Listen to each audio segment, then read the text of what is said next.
La France produit actuellement 40 tonnes de truffes, après en avoir produit 1000 et 2000 tonnes au siècle dernier, et elle en importe à peu près autant de sa production. Ça veut dire qu'il y a une grande place, il y a une grande place, il y a un gros créneau pour les producteurs de truffes que vous pouvez être, et que je souhaite que vous deveniez, effectivement. Quelques mots sur la biologie de ces fameuses truffes, parce que quand on parle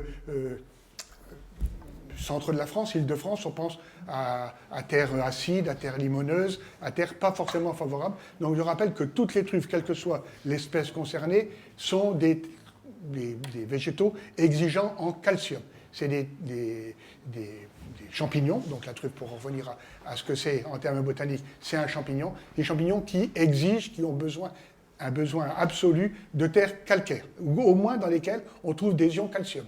Mais globalement, c'est mieux quand on a un substrat calcaire. Donc ça, il faut bien vous le rappeler, c'est l'exigence essentielle. La truffe la truffe du Périgord est une truffe d'hiver qu'on commence à produire, qu'on commence à trouver et récolter au mois de décembre, et ça jusqu'en mars, alors que les truffes que nous cultivons, la truffe de Bourgogne, et les autres truffes que nous trouvons dans le Grand Est, sont des truffes d'automne, qu'on commence à trouver à partir de septembre, à la mi-septembre officiellement, jusqu'à la fin décembre. Donc vous voyez, il y a, et ça c'est pas innocent par rapport au restant du débat, par rapport, entre parenthèses, à le no-tourisme que j'évoquerai à la fin pour bien me recentrer dans le souci de votre journée. Donc, des truffes que l'on trouve à partir de mi-septembre, disons, jusqu'à la fin décembre, qu'on trouve partout, dans toutes les forêts, naturellement, où il y a du calcaire. Alors, là encore pareil, il y a un tout petit rappel sur la truffe du Périgord. La truffe du Périgord, la truffe noire, est une truffe essentiellement cultivée qu'on trouve dans les truffières artificielles, dans des truffières plantées. Notre truffe de Bourgogne est une truffe essentiellement sylvestre qu'on trouve dans les forêts constituées, pourvu qu'elle soit sur un substrat calcaire. Donc, l'essentiel de la production aujourd'hui dans le Grand Est de truffes de Bourgogne, qui tourne autour de 5 tonnes, c'est pas beaucoup, c'est 5 tonnes qui sont recherchées, qui sont trouvées presque à 98% aujourd'hui, disons, dans les forêts naturelles, le restant étant la part des truffières artificielles, des truffières plantées. Donc, truffes essentiellement sylvestres. Qu'est-ce qui produit la truffe? Quelles sont les espèces? Je pense que vous avez tous en tête. Les noisetiers, les chênes, les charmes, les tilleuls, les pins noirs, cèdres et autres, les bouleaux, hêtres. Beaucoup d'espèces, en fin de compte, peuvent produire de la truffe, mais les grandes espèces productrices de truffes de Bourgogne dans notre région, dans le Grand Est français, ce sont les chênes, les noisetiers, les tilleuls et les charmes. Il faut que vous reteniez essentiellement ça.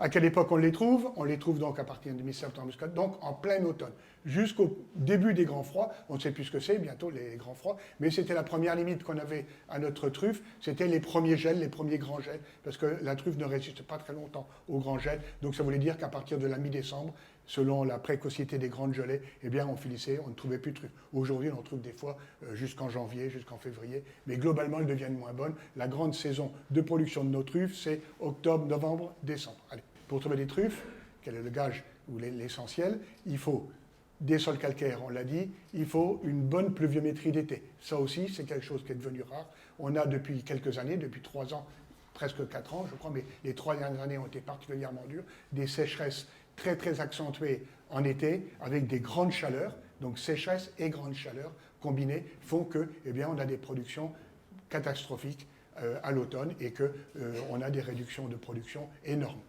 Comment on récolte les truffes? On les récolte avec un chien. Alors, il y a toutes les anecdotes possibles. Il y en a qui nous disent, et vous aurez posé la question, mais je vais la déminer avant, et le cochon? Et on répond invariablement, pour vous faire rire, essayez de mettre un cochon sur le siège arrière de votre Clio. Vous verrez pourquoi on préfère un chien. Bon, il y a la fameuse... les cochons, c'est devenu anecdotique en France, même la truffe du Périgord. On pense qu'il y a une dizaine de cochons qui travaillent actuellement en France, mais essentiellement pour des manifestations folkloriques. Tout le monde travaille aujourd'hui avec des chiens. On en parlera après les races. si vous le souhaitez. On parle aussi de la mouche, vous avez sûrement entendu parler. Ah, il paraît qu'il y a une mouche, là. C'est vrai, c'est une réalité. On peut travailler aussi avec la mouche, et chercher des truffes avec la mouche, c'est un peu comme aller pêcher avec la mouche par rapport à aller pêcher avec un bouchon. C'est le fin du fin, c'est le nec plus ultra, mais c'est très lent, et aujourd'hui on ne peut pas trop se permettre ce genre de choses, parce que comme partout, on a besoin, sauf des gens qui sont très observateurs et qui font de la recherche d'une truffe un art. Mais la plupart des gens, ils sont un peu comme nous, j'allais dire. On a envie de ramener 1 kilo de truffes quand on va chercher des truffes en forêt. Voilà. Comment on fait travailler un chien, comment on lui apprend à chercher les truffes? Eh bien, on l'apprend par l'instinct, hein, le chien, par le réflexe conditionné. On fait chercher un chien des truffes, on le récompense à chaque fois par un jeu, pour que le chien il sache bien que lorsqu'il trouve une truffe, pour lui, c'est pas très bon. Il ne comprend pas pourquoi on porte autant d'intérêt à ce genre de choses. Et vous avez mis ça. Et il se dit, en fin de compte, je ne comprends pas ce qu'on trouve dans ce truc-là. Mais quand j'en trouve une, mon maître, il me donne un cadeau. Il me donne une petite croquette ou un morceau de gruyère. Il me fait des caresses en pagaille en me disant que je suis le plus beau chien de la Terre. Et bien, puisque c'est comme ça, je continue. Et un chien très intelligent, il met une matinée pour trouver le truc. Un chien un peu moins intelligent, il va mettre 2 jours. Le mien, il était encore un peu moins intelligent, il a mis 1 semaine. Il y a des chiens qui mettent 15 jours, il y a des chiens qui n'y arrivent jamais. Bon, comme chez les humains, on trouve de tout. Et il y a au moins une chose qu'on ne pratique pas, c'est d'utiliser les chiens de chasse, parce que eux, même s'ils sont capables de trouver des truffes, eux préféreront toujours courir après un lapin, un lièvre ou un chevreuil, plutôt que de chercher une truffe. Allez savoir pourquoi. La truffe, elle court moins vite. Bref, donc, ça fait plaisir. Et le grand bonheur, c'est le bonheur qu'on a de travailler avec son chien. La relation que le maître a avec son chien est le plus important dans cet exercice du récoltant truffier. Moi, je voulais aller je suis un chasseur dans l'âme, et quand je me suis déplacé, j'ai voulu rechasser, mais mon épouse m'a dit, connaissant l'équipe de chasseurs qui avait autour de chez moi, elle dit, tu chasses, je divorce. J'ai préféré chercher des truffes, mais parce que je sais que c'était le plaisir de travailler avec un chien qui était mon bonheur final. C'était d'aller dans les bois tout seul avec mon chien et d'aller dans des coins nouveaux, trouver de la truffe dans des coins où je pouvais supposer qu'il y en avait, mais où seul mon chien pouvait les trouver, parce que la truffe, c'est un champignon souterrain qu'un homme ne voit pas. Donc il faut absolument un chien pour y aller. Et c'est dans la relation que l'homme a avec son chien, dans toutes les affinités qu'on peut avoir, des affinités qui sont très très affectives souvent, mais qui sont des fois aussi très raisonnées. On emmène le chien là où on pense qu'il y a des truffes.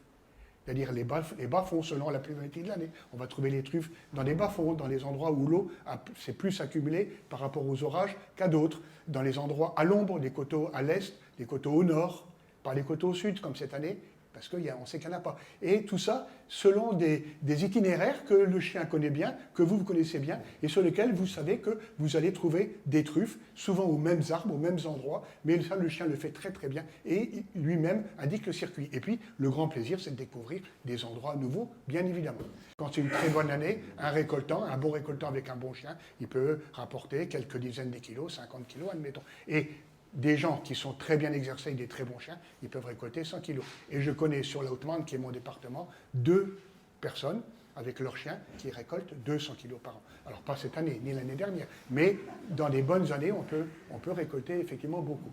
Comment ça se passe globalement? Le chien, il circule, il capte, comme à la chasse, il capte les effluves de truffes qu'il y a dans l'air, il se dirige vers l'endroit où il y en a une, et là, plusieurs attitudes, le chien s'arrête, il fait que s'arrêter à l'endroit où il y a une truffe, et c'est à vous de courir, de repérer l'endroit et de chercher la truffe. Ou bien, comme le mien, eh bien, il déterre la truffe, il cave, on dit il la cave, il l'extrait, ou si vous êtes un puriste, vous courez pour l'extraire avant lui, parce que le chien, il l'extrait avec sa patte, et il finit par la griffer, ça lui fait perdre un peu de valeur commerciale. Donc vous vous dépêchez pour déterrer la truffe à la place du chien, et vous le récompensez, et puis le chien va en chercher une autre après, et ça marche très très bien. C'est un très bon exercice, je vous assure, et après vous supputez au geste du chien, ça fait plaisir, ça fait partie du plaisir global que vous avez, eh bien vous supputez au geste du chien la taille de la truffe que vous allez récolter. Quelles sont les tailles qu'on récolte? Eh bien cette année, on a récolté beaucoup de toutes petites truffes qui pouvaient faire 1 ou 2 grammes, jusqu'à 5 grammes. Une truffe de 5 grammes, cette année, c'était presque une grosse truffe. Mais une bonne truffe, une truffe commerciale qui a une bonne valeur, c'est une truffe de 30, 40, 50 grammes. Vous allez voir que tout à l'heure, à spécimen, même cette année, on arrive à mieux que ça, mais dans des conditions où on peut apporter de l'eau d'arrosage. Peut-être qu'on pourrait regarder, si vous vouliez, si vous voulez les passer, les quelques photos. On est en milieu naturel, un milieu de forêt de taillis sous-futés, comme on les appelle, à base de chênes, de charmes, de tilleuls et des noisetiers. Voilà le chien à l'œuvre dans un sous-bois de lierre. Hein. La suivante, si vous voulez. Et voilà une truffe. Alors, ça, c'est un exemplaire qui sort de terre, mais il a encore sa terre. C'est une truffe qui, je crois, de tête faisait 40 grammes. Elle a pas il aurait bien fallu mettre une. Mais vous voyez par rapport aux feuilles de hêtre à quoi ça ressemble. C'est une très belle truffe. Elle n'a pas de défaut. Ah, alors voilà. Donc, maintenant, donc ça, c'est des truffes de milieu naturel. Mais comme je vous disais, les milieux naturels, c'est un milieu très aléatoire parce qu'on dépend du temps, ça c'est une chose, et là on ne peut rien y faire malheureusement. On dépend des propriétaires du terrain. La truffe, c'est un champignon qui a un statut particulier dans la récolte.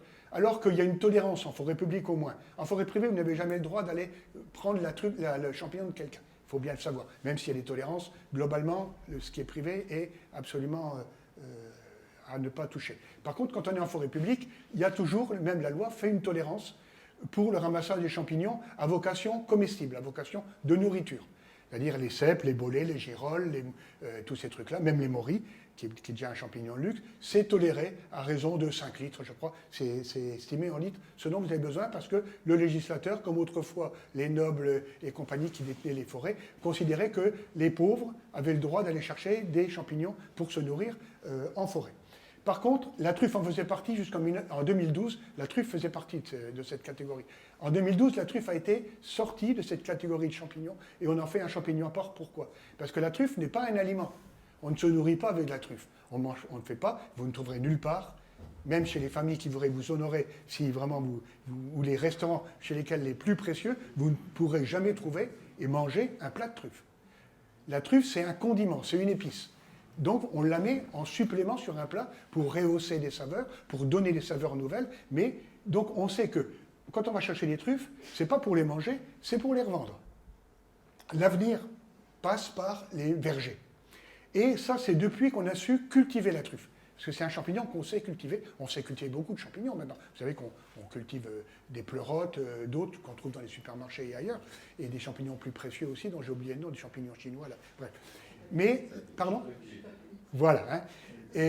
Mais la truffe, la mise au point de la culture de la truffe date des années 70. Et à partir de là, on a su mettre en élevage, en culture, les champignons avec des spores de champignons sur un milieu stérile avec les racines de chêne ou de noisetier. Et à partir de là, on a su faire des vergers. Et on a voulu reproduire en conditions contrôlées la production de truffes et même, c'est le fin du fin, de faire de la truffisylviculture ou de la sylvotrufficulture, comme ici, à côté de Nancy, dans un verger expérimental où on cultive des plants truffiers habituels, des chênes méditerranéens, qui ne sont pas des beaux chênes, hein, pas comme les chênes de chez nous, etc., des noisetiers aussi, mais en intercalaire, on met des merisiers, on met des fruitiers, des merisiers, des alisiers, des érables, des grands érables, parce que ces espèces-là, je ne vais pas rentrer dans le détail, ne sont pas productrices de truffes, mais on sait que leur présence au sein d'une truffière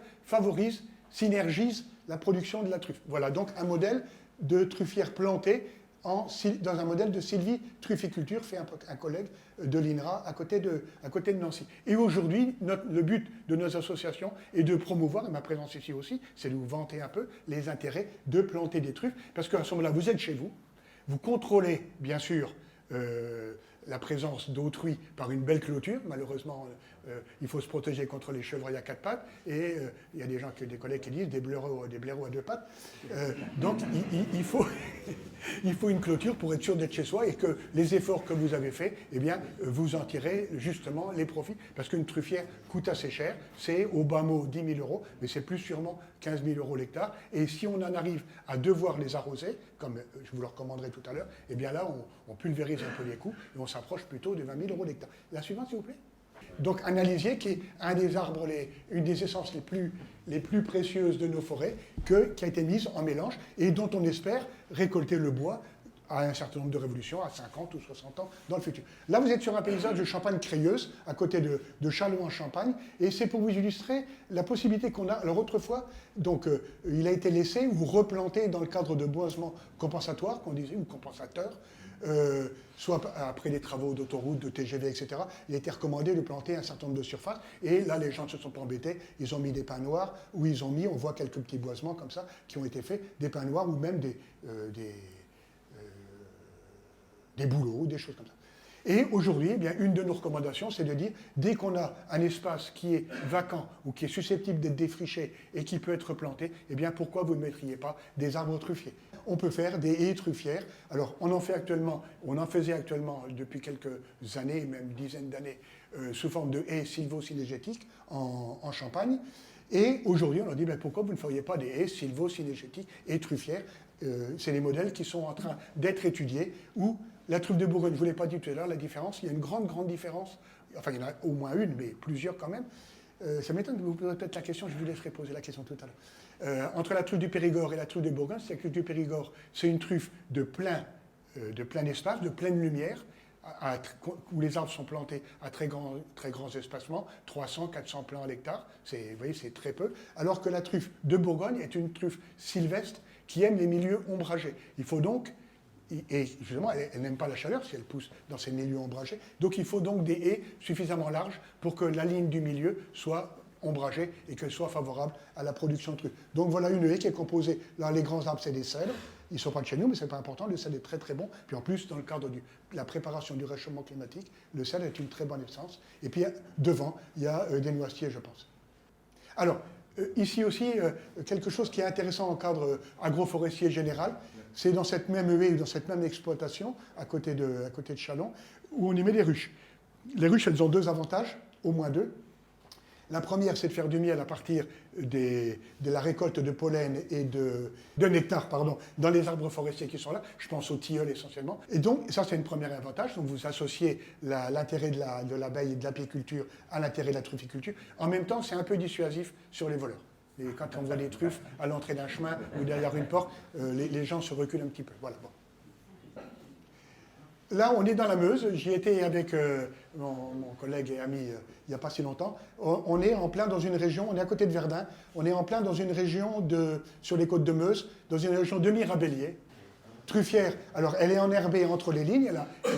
Ça, c'est un regarni, cette truffière a 1 an.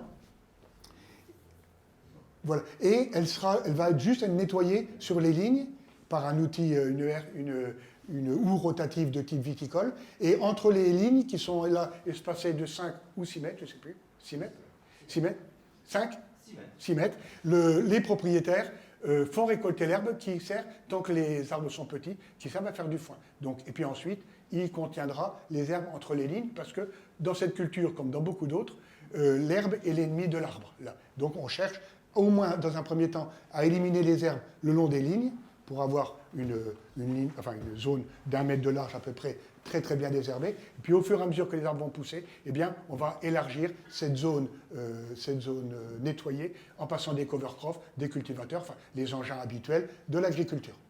Et puis quand les arbres seront refermés, eh bien, eux-mêmes auront éliminé naturellement le couvert herbacé. On est à Vasselonne, c'est un des rares coins qui soit calcaire en Alsace. Il n'y a pas beaucoup de zones calcaires en Alsace. Et là, on est chez un agriculteur qui, au fond, vous voyez des serres à fraises.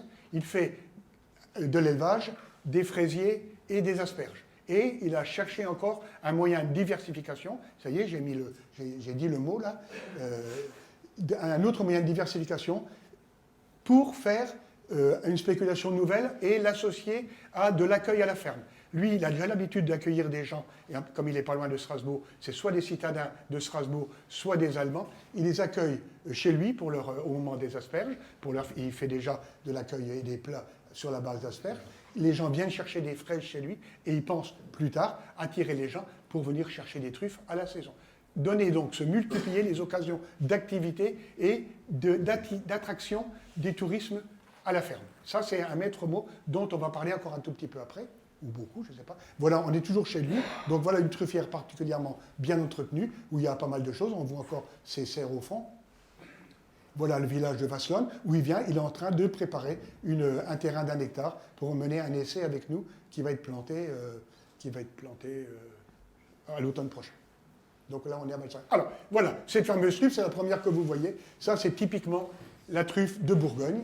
Elle a un gros, alors on va appeler ça une peau. Elle a une peau très rustique, très rude, avec des pointes de diamant dessus. Et à l'intérieur, vous avez une chair marbrée avec du blanc et quelque chose de couleur chocolat.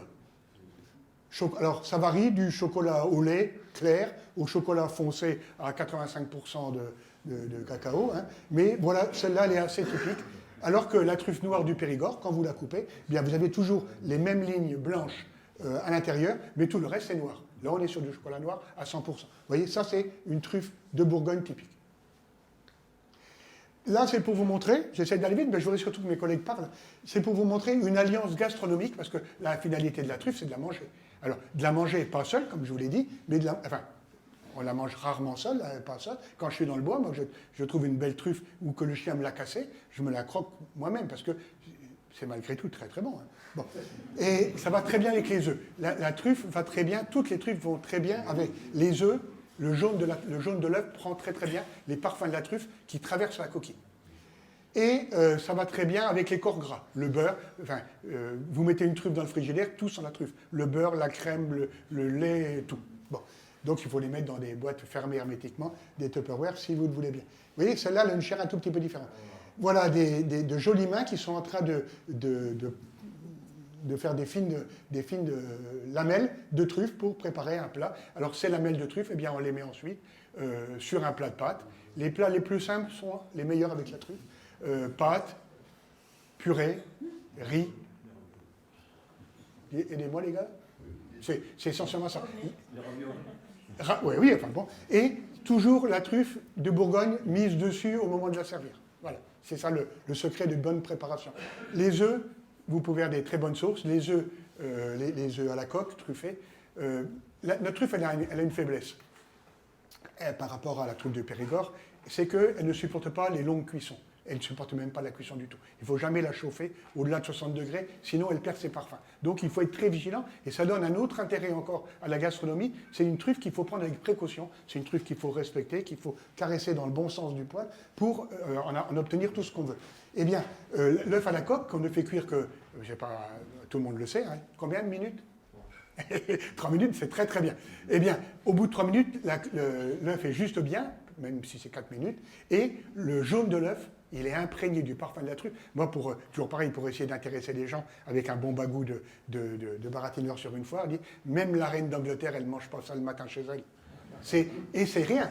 Quand vous avez mis des œufs en contact avec des truffes, dans une boîte Tupperware 2 jours, vous mangez des œufs, il vous reste encore les truffes. Après, vous faites un bon fromage truffé. J'ai vu qu'il y avait un beau brie tout à l'heure. Ben, imaginez ce brie bien coupé dans le sens de la section, avec une bonne nappe de truffe au milieu. Et là, les rois n'en mangent pas non plus.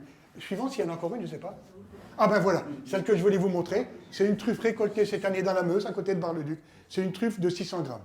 Je croyais que c'était la championne, mais cette même année, on m'a envoyé la photo d'une truffe de 750 grammes.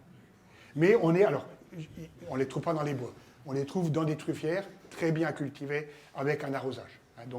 Mais la truffe a la même qualité, simplement pour vous montrer quelle taille ça peut obtenir. Là, c'est ce que je vous souhaite à tous, bien sûr. Le jour où vous serez des bons partisans, des bons cultivateurs. Est-ce que c'est la dernière?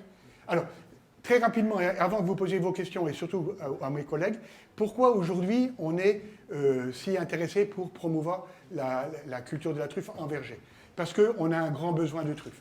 Globalement, je vous l'ai dit, la France est déficitaire en truffes et on a un grand besoin de truffes. La France, les truffes qui se plantent à l'extérieur en Nouvelle-Zélande, en Espagne, en Californie, au Chili, etc., ce sont des truffes du Périgord. Donc des truffes qui sont particulières, que tout le monde aime bien, qui sont d'une valeur reconnue. La nôtre, elle occupe un créneau particulier. C'est une truffe qui a un parfum très subtil, qui sent la noisette, qui occupe un autre créneau gastronomique. Donc on a tout intérêt à en produire parce que là on ne se démarquera jamais en termes de tonnage de tous ces tonnages importants qui vont arriver ne serait-ce que d'Espagne dans les années suivantes. Donc c'est un très très bon créneau. Sachant qu'en même temps, une autre truffe dont je ne vous ai pas parlé, qu'on appelle truffe de Meuse, c'est la truffe mésentérique, qui elle aussi, on ne trouve que chez nous et qui occupe un créneau, alors là, lui, très très très particulier et pour lequel on pourrait multiplier tout de suite les surfaces par 100, on saurait encore les vendre. Ça, c'est le premier point. On a un besoin de truffes. Secondo, je vais parler de diversification agricole. Les agriculteurs aujourd'hui savent que il faut pas, quelqu'un l'a dit tout à l'heure, un monsieur, il faut pas tout mettre, ou le dame peut-être, il ne faut pas mettre tous ses œufs dans le même panier. Eh bien, il y a des agriculteurs qui disent aujourd'hui, moi, je vais faire des céréales, je vais faire des betteraves, je vais faire des pommes de terre, je fais un petit peu d'asperges, chez nous, autour de Châlons, ça existe, mais il n'y a pas que là. Je vais peut-être faire un peu de fraises avec de la récolte au champ. Et puis, pourquoi je ne mettrais pas 2, 3, 4 hectares de truffes quand on a une grosse ferme de 200, 300 hectares, distraire 3, 4 hectares pour faire des truffes, c'est un bon motif de diversification et ça va bien. D'autant plus que souvent les agriculteurs, au moins de chez nous, disposent de moyens d'arrosage.